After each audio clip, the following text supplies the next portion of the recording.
Masih bersama Hedi Lugito dan Karania Dharma Saputra dalam DBS to the Point. Tadi kita sudah bicara dan kemudian ini memberi harapan, lalu kemudian kita mengkritik PDIP baru saja. Tetapi yang menarik untuk saya adalah ada beberapa kejutan yang bisa kita tonton atau kita bisa lihat dalam seminggu terakhir. Tadi Mas Hedi bilang kabinet turun ke lapangan, mencium aroma apa yang terjadi di lapangan. Tadi Karania mengatakan tentang keputusan untuk membuat keputusan cepat tentang bantalan sebelum kenaikan harga BBM. Ini kan mencerminkan kemampuan manajerial seorang presiden. Pandangan Anda, Kara? Ya, menambahkan tadi Bang Hedi, saya kira memang mudah-mudahan ini berlangsung terus, Bang. Jadi kita ingin melihat kabinet yang wajahnya korporatis gitu. Dan wajahnya korporatis, penjelasannya apa? Jadi artinya lebih business-like gitu. Business-like. Ya kan? Kita ingin melihat sebuah kabinet yang bekerja. Dan kebetulan jangan dilupakan Pak Jokowi dan Pak JK ini dua-duanya juga pengusaha. Terus di kabinetnya ada 9 CEO tadi, mudah-mudahan itu tadilah. Jadi sebagaimana halnya sebuah perusahaan modern, saya kira negara ini juga harus dirun begitu, Bang. Cepat, decisive, ya kan? Dengan satu direction yang jelas gitu. Jangan terlalu banyak pembicaraan-pembicaraan yang terlalu banyak diskusi. Ya. Putusan tidak ada. Mas Hedi. Ya, saya kira gaya kepemimpinan Jokowi itu kerja dan programnya jelas. Saya mau kan sudah pakai baju putih kan dan sing-singkan lengan baju kan?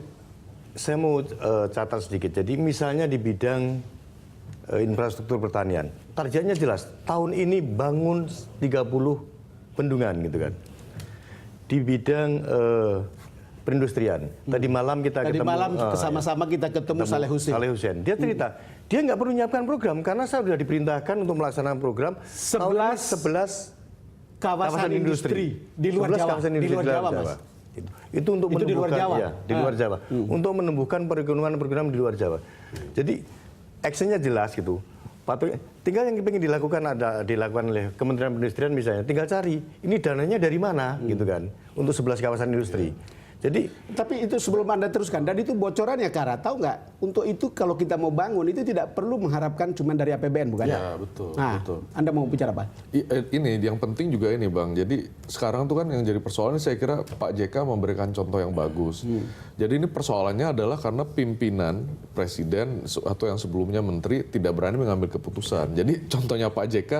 Dulu katanya menteri itu selalu kalau mendapatkan surat atau memo, dia hanya memberikan catatan mohon dipelajari. Nah itu dari menteri ke dirjen, dari dirjen ke direktur sama juga mohon ditelaah lebih lanjut. Terus dari direktur ke Kasubdit begitu juga mohon direview. Jadi untuk mereview ini sudah berlapis-lapis dan akhirnya dari bawah ke atas juga mungkin akan seperti itu kali permintaannya. Jadi Pak JK minta sekarang sudahlah menteri putuskan sehingga di bawah itu melaksanakan gitu. Nanti kalau kata JK sederhana, Mas. Ya. Kalau you tidak nyolong, jalanin aja. Betul.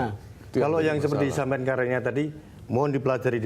Yang atasnya, yang paling bawah nanti, yang bawahnya ada memo, mohon arahan Bapak. Ya, jadi muter aja nggak pernah. Katanya takut KPK.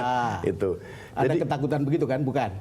Tidak juga, nyatanya juga pada masuk karena itu menyimpan kepentingan. Ya. Ini kita baru saja, saya kira semua teman-teman dapat bocoran soal sebuah hasil rapat di kabinet dengan presiden yang mengatakan bahwa tidak perlu ada visi dan misi dari menteri.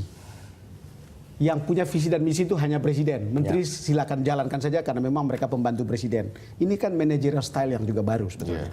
Gimana pandangan Anda? Iya, saya kira saya coba melihat dari sisi positifnya Bang Don ya. Kita semua tahu lah selama ini kabinet terutama 10 tahun terakhir ini kan yang menjadi masalah adalah tidak adanya koordinasi lintas sektoral yang cukup baik. Sehingga menyebabkan program-program tidak terlaksana dengan cukup cepat dan cukup efektif gitu. Salah satu contoh deh, saya berkepentingan di bidang ICT misalnya. Kita melihat bahwa peluang di bidang internet, e-commerce dan lain sebagainya begitu besar. Tetapi kan yang menjadi permasalahan regulasi yang selalu dikeluhkan oleh industri ini, itu kan harus melibatkan BI, Menteri Keuangan, Menkom Info gitu. Dan ini nggak pernah selesai karena tidak pernah ada yang melakukan sinkronisasi gitu. Kalau lihat itu, Mas Hedi, kan ini kan tidak ada visi dan misi dari menteri. Menteri hanya menjalankan. Ya. Saya kira sudah benar itu ya. Dan itu kan menghilangkan ego sektoral. Betul. Yang selama ini terjadi kan ego sektoral itu. Yang nggak pernah. Yang paling baru saja kejadian yang lalu, kenapa sampai kita ada kelangkaan minyak itu karena ego sektoral juga sebenarnya. Menteri Keuangan nggak mau nombokin kalau ada kebobolan kebobolan subsidi. Pertamina juga nggak mengeluarin. Akhirnya sempat terjadi agak sedikit guncangan. Kalau ini ditata dengan baik, artinya kalau semuanya sudah digariskan seperti ini, saya kira nanti tidak akan terjadi hal seperti itu. Ya, kita menyaksikan sesuatu yang baru. Kita akan lanjutkan ke arah setelah ini.